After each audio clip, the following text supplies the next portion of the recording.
مولانا محمد یوسف رحمۃ اللہ علیہ فرماتے تھے کہ ہمارے دین میں ہر شعبے کے فضائل ہیں، ہر شعبے کے مسائل ہیں، ہر شعبے کے فضائل، ہر شعبے کے مسائل، اس لیے کوئی شعبہ چھوڑنا نہیں ہے۔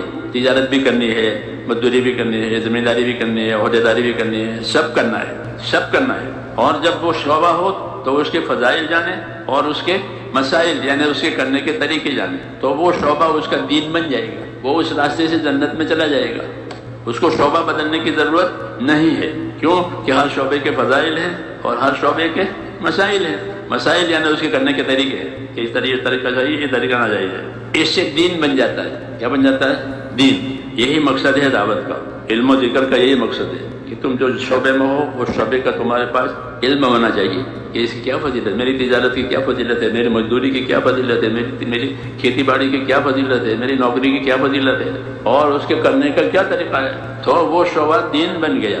خالی مسجد میں بیٹھے رہنا ضروری نہیں کہ مسجد میں بیٹھے رہیں گے تو دین بنے گا، ایسا نہیں ہے کہ مسجد میں بھی بیٹھیں گے اور مسجد کے باہر بھی جائیں گے تاکہ مسجد والی چیز باہر چلے، وہ یہی مطلب ہے اس کا کہ مسجد والی زندگی باہر چلے، یعنی مسجد میں جو زندگی سکھائی جاتی تھی حکموں والی، فضائل والی، مسائل والی، وہ باہر بھی چلے۔ حضرت علی فرماتے تھے کہ مسلمانوں کے مارکیٹ ایسے ہی ہوتے ہیں جیسے ان کی مسجدیں ہوتی ہیں۔ مسلمانوں کی بات ہو رہی ہے، دوسروں کی نہیں ہو رہی کہ مسلمانوں کے مارکیٹ کیسے ہوتے ہیں کہ سوق المؤمنین کا مسلح ہوں، کہ مسلمانوں کے مارکیٹ کیسے ہوتے ہیں جیسے ان کی مسجدیں ہوتی ہیں۔ مسجد میں کوئی غلط کام کرتا ہے؟ نہیں کرتا، مسجد ہے، غلط کام مت کرو۔ کہ فرمایا وہ مارکیٹ میں بھی ایسا ہی ہوتا ہے جیسے مسجد میں ہوتا ہے۔ ایک ہی زندگی ہے مسجد کی بھی اور مارکیٹ کی بھی، کہ ہاں کہ مسجد والوں کا خدا مارکیٹ والوں کا خدا ایک ہی ہے، مسجد والوں کا نبی مارکیٹ والوں کا نبی ایک ہی ہے۔ اس لیے مسجدوں کو آباد کرنے کا اور مسجد کی محنت کیا کہ مسجد والی زندگی لے کر کے ہر شعبے میں جب تک وہ مسجد والی بات چلے، یعنی اللہ کی اطاعت، اللہ کی عبادت، دوسروں کے حقوق، یہ تبلیغ کا مقصد ہے۔ جی ہاں، کہ مارکیٹ ہو مسجد ہو ایک ہی بات ہے۔ سوق المؤمنین کا مسلح ہو، کہ مسلمانوں کے مارکیٹ، مسلمانوں کے بازار ایسے ہی ہوتے ہیں جیسے ان کی مسجدیں ہوتی ہے۔ کہ مسجد میں کوئی غلط نہیں کرتا، کوئی غلط نہیں بولتا، جو ہمیں نہیں بولے گا، وہاں کا اللہ، یہاں کا اللہ ایک ہی ہے۔ یہ زندگی جی ہاں ایمان کی محنت کے ذریعے سے، دعوت کی محنت کے ذریعے سے مسلمانوں میں یہ چاہے مارکیٹ میں رہیں چاہے مسجد میں رہیں ایک ہی بات ہے۔ یہ مقصد ہے تبلیغ کا کہ جہاں بھی ہوں ہم اپنے دین پر رہیں، جہاں بھی رہیں کہاں رہیں، اپنے دین پر، اپنے دین کے کام پر، اپنے دین کے تقاضے پر رہیں، تاکہ ہر جگہ سے اس کو کامیابی ملے، مسجدوں سے بھی، مارکیٹوں سے بھی، دفتروں سے بھی، سب جگہ سے کامیابی ملے۔ حضور صلی اللہ علیہ وسلم ایسا طریقہ لے کر آئے۔ اس کے لیے اللہ تعالیٰ نے ہم کو دین کا کام دیا ہے، دین کی محنت دی ہے کہ اگر یہ محنت صحیح معنی میں سمجھ لیا تو پھر مسلمان دنیا دار نہیں ہوتا ہے۔ کہتے ہیں ہم تو دنیا دار ہیں، لوگ کہتے ہیں کہ نہیں، کوئی مسلمان دنیا دار نہیں ہوتا، جیسے کوئی کافر دیندار نہیں ہوتا۔ کوئی کافر دیندار ہوتا ہے؟ یہ نہیں ہو سکتا۔ ایسے کوئی مسلمان دنیا دار کہ دنیا دار نہیں ہو سکتا، مسلمان دنیا دار نہیں ہوتا۔ اس کو اللہ نے اسلام دیا ہے، دین دیا ہے، وہ دیندار ہے۔ دنیا دار تو کافر ہوتا ہے کیونکہ وہ دنیا کو پہچانتا ہے، آخرت کو مانتا نہیں ہے۔ کافر آخرت کو نہیں مانتا۔ ان ہی الا حیاتنا الدنیا نموت ونحیا وما نحن بمبعوثین، یہ کہتے تھے وہ کہ کچھ نہ، یہی دنیا ہے، جئیں گے مریں گے بعد ختم ہو جائیں گے، آخر پھر کچھ نہیں۔ تو وہ آخرت کو نہیں مانتا، وہ اسی لیے وہ کافر ہے کہ اللہ آخرت کہتے ہیں کہ آخرت ہے، وہی کہتے آخرت نہیں ہے۔ تو کافر ہی دنیا دار ہوتا ہے، مسلمان دنیا دار نہیں ہوتا۔ وہ اپنے نادانی سے یہ کہتا ہے کہ ہم دنیا دار ہیں۔ جی ہاں، یہ کہنا تو جائز ہے کہ ہم گنہگار ہیں، یہ تو ٹھیک ہے کہ بھائی ہم گنہگار، یہ تو ہے سب گنہگار، اللہ کہتے ہیں تم سب گنہگار ہو، خطا کار ہو، لیکن یہ کہ دنیا دار، کہ ہم دنیا دار نہیں۔ اللہ نے ہم کو دین دیا ہے، کیا دیا ہے؟ وَرَضِيتُ لَكُمُ الْإِسْلامَ دِينًا، یہ بڑا انعام ہے کہ ہم نے تمہارے لیے اسلام کو دین بنا کر پسند کر کے دیا ہے۔ پسند کر کے ایک چیز دی ہے تو کتنی بڑی بات ہو گئی۔ اور پسند بھی کس کی؟ کہ اللہ کی۔ ہاں، کچھ دوست پسند کر کے کوئی چیز لاوے، وہاں دلی میں کہے وہ ابرا تو وہ تاجر ہے فروٹ کا، جمعرات کے دن آوے تو وہ پپیتے لاوے، پپیتوں کی تجارت ہے، یا حیدرآباد وغیرہ سے ان کے پپیتے جاتے ہیں تو وہ پپیتے بہت میٹھے ہوتے ہیں۔ پھر اس کے جانے کے بعد جب ہم بازار سامنے بھی دکانیں وہاں سے پپیتے خریدیں، وہ ایسے نہیں ہوتے۔ کیوں کہ وہ ہمارے لیے پسند کر کے لایا ہے، تعلق کی بات ہے۔ ایسے اللہ نے دین ہم کو پسند کر کے دیا ہے، یہ سمجھنے کی بات۔ خوشی کو وَرَضِيتُ لَكُمُ الْإِسْلَامَ دِينًا، کہ ہم نے تم کو اسلام پسند کر کے دیا ہے۔ تو کتنا بڑا احسان ہے، کتنی بڑی عزت ہے ہمارے لیے ایک چیز اللہ پسند کرے، اور اسی مقابلے میں دین کا کام چھوٹ جائے، دین کی باتیں چھوٹ جاوے تو یہ کتنا بڑا نقصان ہے۔ یہ سوچنے کی بات ہے، اتنا بڑا احسان کیا ہے۔ یہود نصارہ کہتے تھے کہ آیتیں ہمارے پاس اترتی تو ہم تو اس دن کو عید بناتے، جب میں عرفات میں آیتیں اتری تھی کہ آج میں نے تم کو دین پورا دے دیا اور تمہارے لیے اسلام کو پسند کر لیا. تو وہ یہودی حضرت عمر سے کہتا تھا کہ اگر یہ آیت ہمارے پاس آتی تو اس تاریخ کو ہم عید بنا اور ہر سال عید بناتے جیسے بناتے ہیں، کیونکہ بڑا اعزاز ہے اللہ کی طرف سے. جی ہاں، تو حضرت عمر نے ہمارے تو عید بنی ہوئی ہے، عرفات کے دن اتری ہے، اور ہر سال عرفات کا میدان جب میں آباد ہوگا، وہ تو ہے ہمارے، ہم کو بنانے کی ضرورت نہیں، اللہ نے ہم کو دی. تو مطلب یہ کہ اللہ ایک بڑی.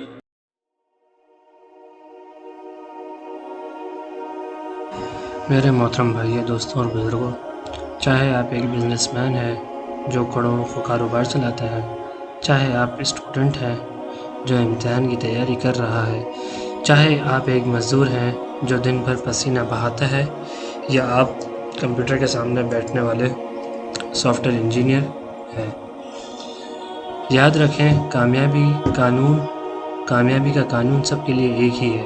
اللہ سبحانہ و تعالیٰ نے اس کائنات کو چلانے کے لیے کچھ اصول بنائے ہیں، اور جو بھی ان اصولوں کو پکڑ لیتا ہے وہ کامیاب ہو جاتا ہے. ہم اکثر سمجھتے ہیں کہ کامیابی صرف قسمت کا کھیل ہے یا پھر ان لوگوں کو ملتی ہے جن کا پاس بہت پیسہ ہوتا ہے، لیکن نہیں. اسلام ہمیں سکھاتا ہے کہ کامیابی کا ایک راستہ ہے، ایک طریقہ ہے جو اللہ نے قرآن میں اور ہمارے نبی صلی اللہ علیہ وسلم نے اپنی زندگی سے صاف بیان فرما دیا ہے. آج کے اس بیان میں ہم انہی اصولوں کو سیکھیں گے جو آپ کو دنیا کے کسی بھی شعبے یا کسی بھی بلندی پر پہنچا سکتے ہیں. سب سے پہلا اصول یہ ہے کہ نیت اور اخلاص.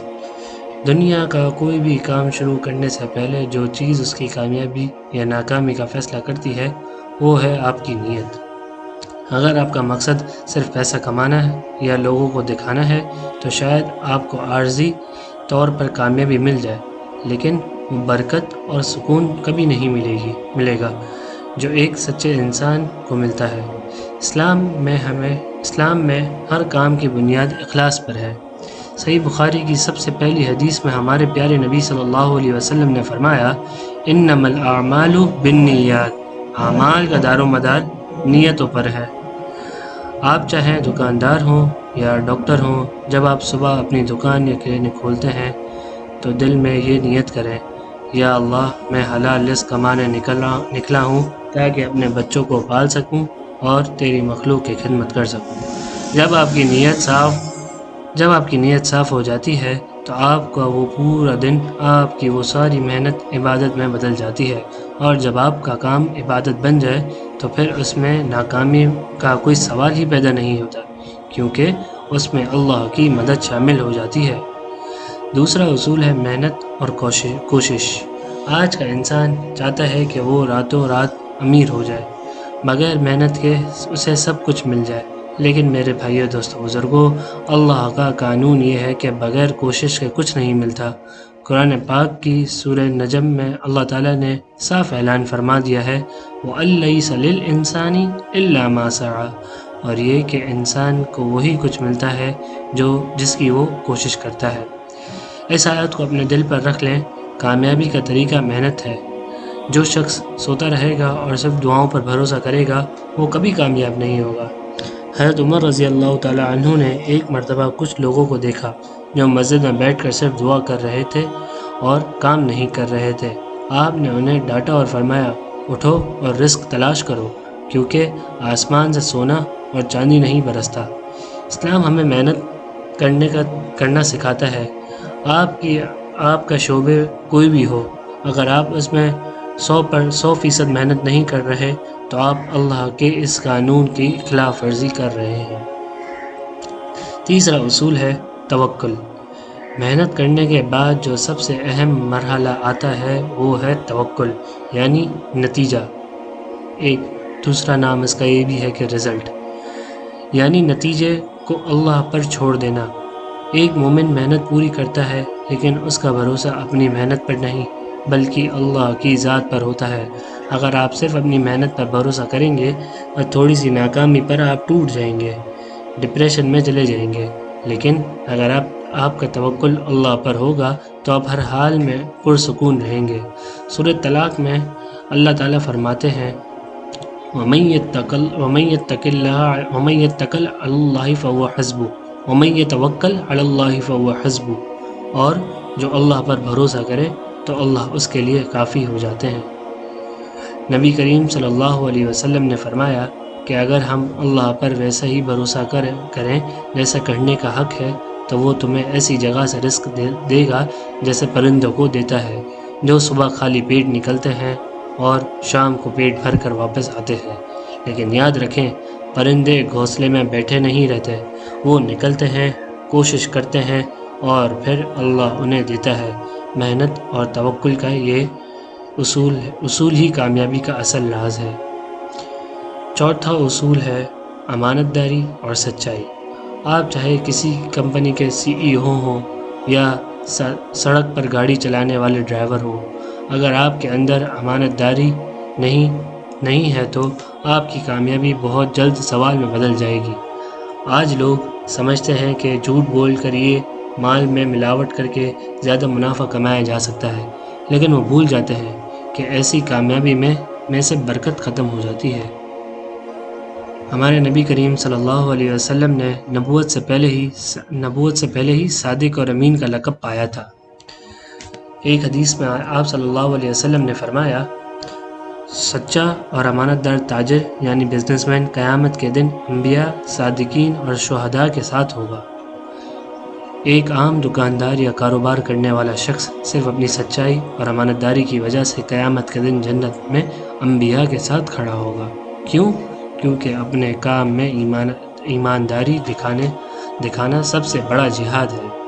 جب آپ کسی کا حق نہیں مارتے، کسی کو دھوکہ نہیں دیتے تو اللہ آپ کے اس تھوڑے سے مال میں بھی اتنی برکت ڈال دیتے ہیں جو کروڑوں پر بھاری ہوتی ہے۔ نمبر 5 ہے پانچواں اصول یہ ہے کہ اتقان۔ کامیابی کا ایک اور سنہرا اصول یہ ہے کہ آپ جو بھی کام کریں اسے پوری مہارت اور خوبصورتی کے ساتھ کریں۔ اس کو اسلام میں اتقان یعنی احسان کہا جاتا ہے، یعنی کام کو آدھا ادھورا یا بے دلی سے نہ کرنا، بلکہ اس میں پرفیکشن لانا، مطلب پوری صحیح طریقے سے کرنا۔ ہمارے پیارے نبی صلی اللہ علیہ وسلم کی ایک خوب پیاری حدیث میں آتا ہے کہ بے شک اللہ اس بات کو پسند کرتا ہے کہ جب تم میں سے کوئی کام کرے تو اسے پوری مہارت یعنی پوری پرفیکشن کے ساتھ کرے۔ اگر آپ اسٹوڈنٹ ہیں تو ایسی پڑھائی کریں کہ آپ کی فیلڈ میں آپ سے بہتر کوئی نہ ہو۔ اگر آپ ٹیلر ہیں تو ایسی اسٹچنگ کریں کہ دیکھنے والا تعریف کرے۔ اگر آپ جاب کرتے ہیں تو اپنے باس کے سامنے نہیں بلکہ اللہ کو حاضر ناظر جان کر اپنا بیسٹ دیں، مطلب اپنے طریقے سے صحیح کام کریں۔ جب آپ اپنے کام میں بہتری لے کر آتے ہیں تو دنیا خود آپ کے پاس آتی ہے۔ میرے عزیز بھائی دوستوں بزرگوں، چاہے آپ دنیا کے کسی بھی شعبے میں کام کرتے ہوں، کامیابی کا طریقہ بس یہی 5 اصول ہے: صاف نیت، سچی محنت، اللہ پر توکل، امانت داری اور کام کو پوری صحیح طریقے سے کرنا۔ جو ان اصولوں کو اپنا لیتا ہے، چاہے وہ مسلمان ہو یا غیر مسلمان، اللہ اس دنیا کا نظام اس کے لیے چلا دیتے ہیں۔ لیکن ایک مومن کو یہ فائدہ ہوتا ہے کہ اسے دنیا بھی ملتی ہے اور آخرت میں بھی عظیم کامیابی ملتی ہے۔ آئیے ہم سب مل کر دعا کرتے ہیں، یا اللہ ہمیں اپنے شعبوں میں ایمانداری اور محنت سے کام کرنے کی توفیق عطا فرما۔ ہمارے رزق میں، ہمارے کاروبار میں اور ہماری محنتوں میں بے پناہ برکت عطا فرما۔